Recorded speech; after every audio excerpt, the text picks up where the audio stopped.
지난 5월 서울역에서 길을 가던 행인 7명이 느닷없이 폭행을 당했습니다. 왜 폭행하셨습니까? 순간적으로 욱해버려가지고 힘이 실수해버렸어. 아무 이유도 없이 때와 장소를 가리지 않고 그 누구도 상관하지 않는 무차별 폭행. 점점 늘어나고 있는 무차별 폭행의 시작은 어디에서 비롯된 건지 사건 역학조사단에서 짚어봅니다. 네, 사건 역학조사단 시간입니다. 세상을 뒤흔드는 사건들이 어떻게, 왜, 언제부터 시작된 것인지 전문가들과 심층적으로 진단해 보겠습니다. 함께 하실 역학조사단 소개해 드리겠습니다. 이정석 국민건강보험공단 일산병원 정신의학과 교수, 그리고 윤윤구 한양대 사대부고 교사께서 나오셨습니다. 안녕하세요. 안녕하세요. 네, 그러면 오늘의 사건 파일 들여다보겠습니다. 올해 5월에 벌어진 사건인데요. 서울역에서 대낮에 최소 7명의 피해자들을 상대로 무차별 폭행이 발생한 사건. 두 차례 구속영장이 기각되자 가해자는 가족들이 있는 지방에 내려가 정신병원에 입원했는데 거기서 치료를 받고 있다고 합니다. 네, 무엇보다 걱정인 건요. 피해자가 겪었을 고통입니다. 사건 당시 참담했던 피해자의 심정 먼저 들어보시겠습니다. 일단은 굉장히 참담하죠. 제가 누구한테 잘못을 한 것도 아니고 사실 그래도 남들한테 최대한 피해주지 않고 조용히 성실하게 살아왔다고 생각을 했는데 너무 대낮에 서울역이라는 그런 개방적인 공간에서 모르는 남성에게 이렇게 광대뼈가 부서질 정도로 폭행을 당한 거는 굉장히 참담하고 그리고 또 뭐 밤마다 스트레스 받고 가슴이 너무 두근거려서 트라우마에 시달리면서 잠을 못 잘 정도로 지금 굉장히 힘든 상황이고요. 네, 이 무차별 폭행 피해자 얘기를 들어봤는데요. 정말 황당하고 당혹스럽고 뭐라고 얘기해야 될지 모르는 그런 상황에서 심각한 트라우마를 겪고 있다고 밝히고 있습니다. 어떤 부분이 좀 염려가 되시나요? 이번과 같이 전혀 모르는 타인에게 폭행을 당한 경우는 피해자는 이제 큰 충격에 시달릴 수 네. 있습니다. 사실 폭행 상황과 관련된 생각이나 이미지가 반복적으로 떠오르거나 유사한 상황이나 장소를 피하게 되는 등 궁극적으로는 외상 후 스트레스 장애에 시달릴 수 있습니다. 지금까지는 사실 사건 사고가 있으면 우리가 어떤 가해자에게만 집중을 했었는데 이제는 피해자의 정신 건강에 대해서도 관심을 가져야 될 것 같습니다. 네. 피해 여성의 폭행 사실을 알리면서요. 본격적으로 사건의 전말이 파헤쳐지기 시작했는데요. 무차별 폭행, 치안의 사각지대에서 벌어지는 만큼 범죄 소명이 힘들어지고 있습니다. 흔히 우리가 이제 묻지마 폭행이라고 알려진 이 사건, 이 관행처럼 우리가 쓰고 있는 묻지마라는 이 수식어부터 부적절하다는 그런 비판이 있다고요. 네. 묻지마 폭행이다라고 이야기할 때 사실은 이 묻지마라고 하는 이야기에는 이유와 결과에 대한 이야기들이 함께 함축되어져 있는 단어라고 볼 수가 있거든요. 네. 내가 때린 이유에서 묻지마, 그리고 내가 때린 폭행의 결과에 대해서 묻지마라고 하는 양면적인 측면이 다 드러나기 때문에 이 부분에 대한 이야기들이 단어 자체를 조금 선별해서 사용해야 될 필요는 있겠다라는 생각이 듭니다. 예를 들어서 묻지마 범죄라고 이야기를 하면 개인적인 일탈이 조금 더 부각되는 효과가 나타나면서 사회적으로 그리고 제도적인 책임들이 조금 수면 아래로 가라앉게 되는 현상이거든요. 근데 네. 사회 전체적으로 봤을 때는 이런 폭력 행위들이 증가하고 있다면 사회적으로 제도적으로 분명히 문제가 있다라는 부분을 우리가 조금 유심히 살펴봐야 된다는 거죠. 근데 이제 거기다가 묻지마 범죄라는 단어를 붙여버리는 순간 문제의 본질이 호도되어 버리고 네. 해결책 자체가 없어져 버린다라는 겁니다. 그러니까 네. 정확한 단어, 정확한 용어를 사용해서 이 문제를 원인부터 분석을 해내는 것이 중요하다라고 말씀을 드리겠습니다. 네. 결과적으로는 우리가 묻지 마라고 쓰는 것 자체가 벌써 관심을 많이 못 갖고 있다라는 그런 얘기가 될 수 있는데요. 본격적으로 사건에 대해 한 걸음 더 들어가 보겠습니다. 심층적으로 진단해볼 오늘의 주제는요. 무차별 폭행, 이유는 폭력인가에 대해서 얘기를 나눠보도록 하겠습니다. 네, 앞서서 얘기를 나눠본 것 같이 범행 동기가 없는 무차별 폭행 사건이 벌어지는 이유가 궁금해지는 대목인데요. 이유 없이 모르는 사람을 대체 왜 공격을 하는 걸까요? 예, 가해자가 조현병과 같은 이 중증 정신질환인 경우에는 네. 사실 일반 사람이 이해하기 어려운 망상적 사고 때문에 이 피해자에게 적의를 품게 되고 그 때문에 전혀 모르는 사람을 공격하게 되는 결과가 나타나게 됩니다.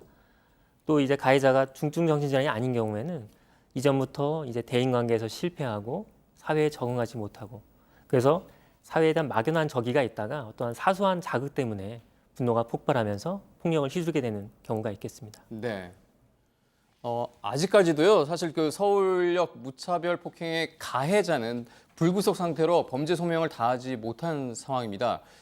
우리 사회 무차별 범죄의 심각성을 알린 건 여러분들 다 기억하시는 것처럼 강남역 인근에서 벌어진 무차별 살인 사건인데요.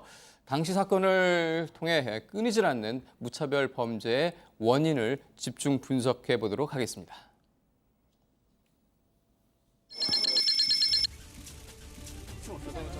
심정은 그냥 담당합니다.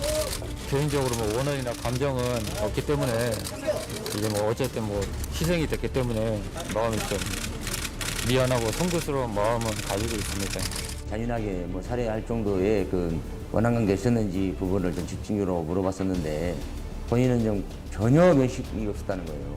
평소에 여자들이 자기한테 스트레스 주고 자기가 하는 일에 방해를 해서 범행을 하였다라고 이렇게 시인하고 있어요. 네, 정말 담담하게 인터뷰하는 이 가해자의 모습 보고 다들 깜짝 놀랐던 그런 사건이었는데요. 무차별 범죄.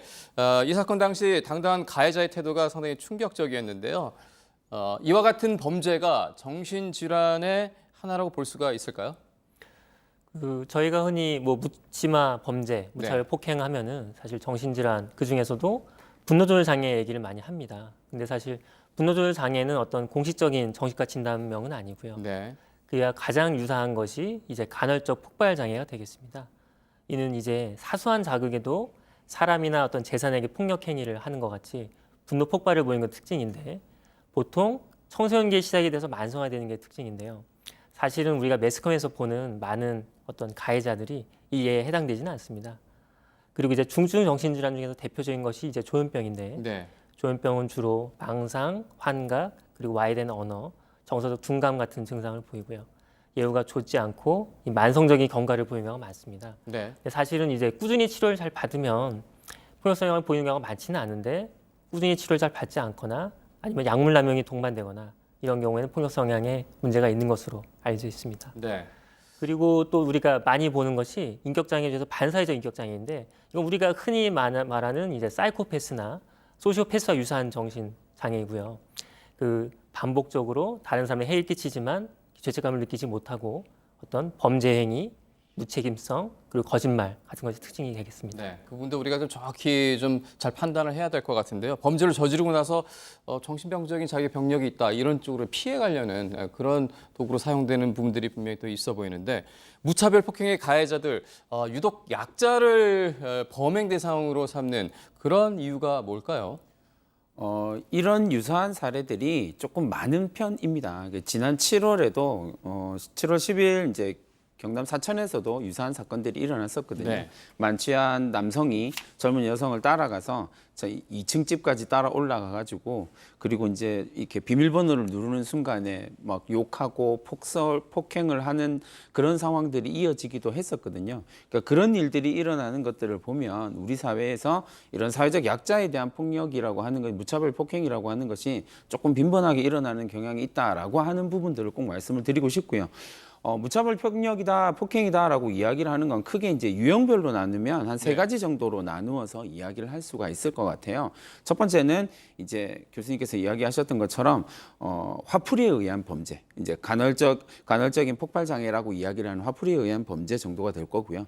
두 번째는 정말 이유가 없는 무차별 대상을 향한 폭력이 될 거고, 세 번째는 이제 조현병과 같은 정신질환에 의한 폭력이 이루어지게 될 텐데 이런 류의 이제 종류들이 나누어지고 나면 그 종류별로 사실을 예방하기 위한 방법들이 다 달라져야 되는 부분이 분명히 존재를 하거든요. 그럼에도 불구하고 이런 무차별적인 폭행이 우리 사회의 사회적 약자들에게 집중된다라고 하는 부분들, 그러니까 무의식 중에서 내가 이런 폭행을 저질렀을 때, 이런 범죄를 저질렀을 때 성공할 수 있는 가능성을 무의식적으로 자기가 측정을 하게 된다라는 겁니다. 그러니까 그렇게 무의식적으로 측정하게 되니까 내가 성공할 가능성이 있는 폭행, 내지는 성공할 가능성이 있는 범죄, 내가 이 폭행이나 범죄를 저질러도 뒤탈이 나지 않을 부분.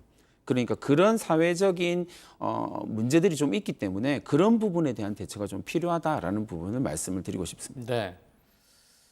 그런 얘기를 들으니까 더욱더 좀 화가 나는 부분인 맞습니다. 것 같은데요. 예. 서울역 여성 폭행 사건과 강남역 살인 사건, 주로 이제 그 여성을 범행 대상으로 삼았다는 점에서 여성 혐오 범죄라는 시선도 있습니다. 이 사건의 본질을 따져본다면 어떻게 생각하십니까?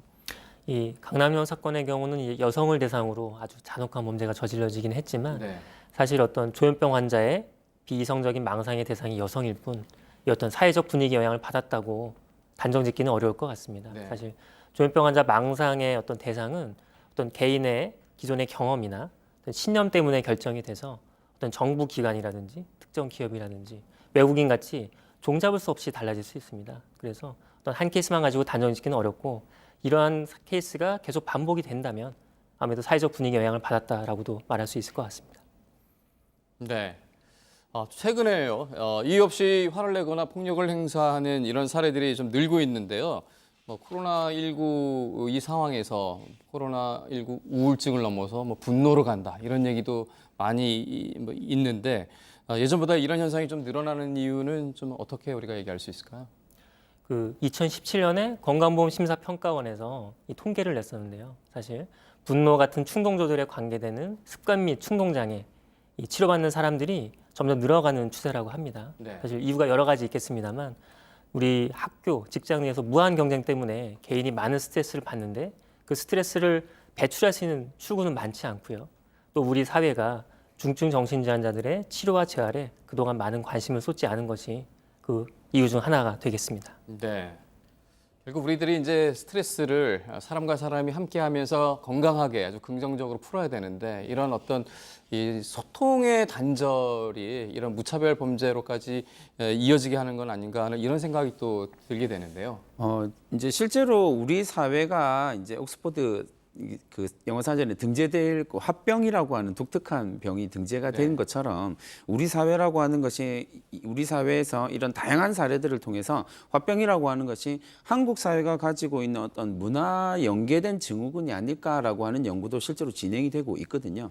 그러니까 실제로 우리 사회를 살펴보면 우리 사회에서 교수님께서 이야기하셨던 것처럼 어떤 경쟁 위주의 사회 이런 뿐만 아니라 우리는 분노를 자꾸 누르는 사회를 만들어 놓은 셈이거든요. 네. 그러니까 어릴 때부터 교육받을 때 학교에서도 학생들을 볼 때도 어릴 때부터도 이런 분노를 철저하게 눌러놓도록 교육이 이루어지게 됩니다. 그러다 보니까 고통과 슬픔과 아픔이라고 하는 것을 배출하고 뽑아내야 되는데 그것이 체면이라고 하는 이런 류의 이야기들로 묶어서 개인이 모든 고통을 감당하도록 만들어 버리니까 그 부분에 있어서 이제 감당할 수 없어서 폭발하는 경우들이 좀 많이 생긴다라고 이야기를 할 수가 있을 것 같아요. 그러니까 전체적으로 봤을 때는 사회 전체의 스트레스 지수도 좀 올라가고 있고요. 사회 전체의 분노 지수도 좀 올라가고 있고 그래서 어떻게 평가를 내릴 때는 분노 사회 이렇게 평가를 내리기도 하거든요. 네. 그런 부분들이 좀 강하게 작용한다라고 말씀을 드리고 싶습니다. 네.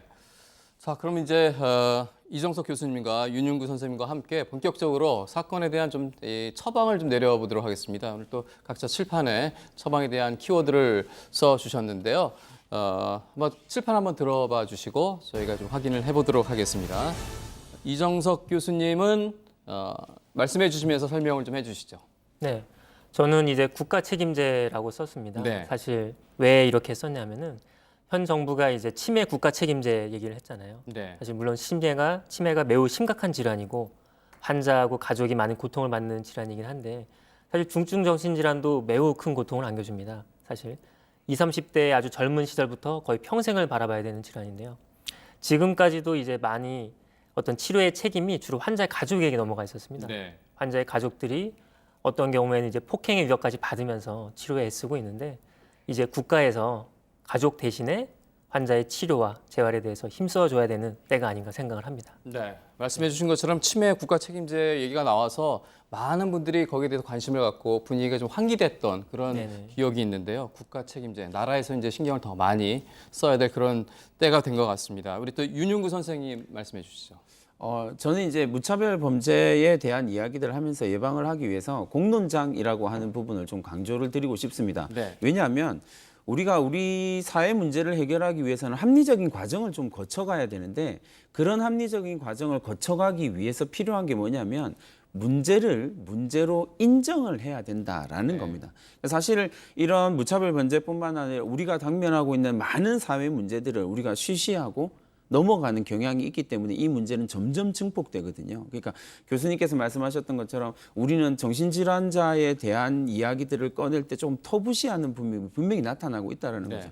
근데 그걸 터부시하면 할수록 이 문제는 더 깊게 들어가게 될 거고요. 무차별 범죄와 관련된 이야기를 하면서 증오나 혐오에 대한 이야기를 할 텐데 우리 사회는 이 증오나 혐오 범죄에 대해서도 아직까지도 좀 터부시하는 경향이 분명히 존재를 한다는 거죠. 그러니까 그런 부분들을 끄집어내어서 공론장에서 처벌이 아니라 예방을 하기 위한 시스템을 갖추어 나가는 것이 무엇보다 중요하다. 그런 의미에서 공론장은 반드시 필요하다라고 말씀을 드리고 싶습니다. 네, 이정석 교수님과 윤윤구 선생님이 무차별 범죄에 대한 처방에 대해서 얘기를 해주셨는데요. 무엇보다 한 개인만의 문제가 아닌 사회 전체가 나서야 할 일이 아닌가라는 그런 생각이 드는데요. 조금 더 이제 구체적으로 한번 얘기를 해보면 이 문제 해결을 위해서 가장 먼저 선행돼야 될 것들 이런 걸 좀 각자 한번 짚어주시면 고맙겠습니다. 예, 그 무차별 폭행의 가해자 60%가 정신질환자라는 게 통계가 있었습니다. 네. 그래서 지금까지는 저희 국가에서 정신질환의 어떤 치료를 입원에 많이 의존을 했는데 사실 2017년에 법이 바뀌면서 많은 입원 환자가 거리로 나왔습니다. 지역사회로 나왔는데 그 치료가 제대로 이루어지지 않아서 이렇게 치료가 방치되는 결과를 맞았죠. 사실 미국 같은 경우도 예전에 입원 환자들을 지역사회로 많이 보냈더니 오히려 범죄율이 그만큼 늘어났다라는 네. 결과가 있었습니다. 그래서 우리나라에서도 이 중증 정신질환자 중에서도 예전에 어떤 폭력행위가 있었던 사람들 그리고 최근에 구금치료실에서 퇴소한 사람들 이런 고위험군을 중점적으로 관리를 해야 되고요. 필요한 경우에 외래치료 명령제를 통해서 꾸준히 치료를 받게 하는 것이 중요하겠습니다. 그리고 또 지금까지 어떤 대인관계나 학력 또는 그 직장에서 소외된 사람들을 위한 사회적 지원하고 정신건강 지원 대책이 필요하겠습니다. 네. 지금까지 무차별 범죄에 대한 역학조사를 해봤습니다. 결국 무차별 범죄라고 하지만 이유 없는 가해는 없다는 결론인데요. 무엇보다 원활한 소통을 위한 공론의 장을 만들어 국가에서 이 문제를 해결하기 위한 충분한 노력이 우선시 돼야 할 것 같습니다. 함께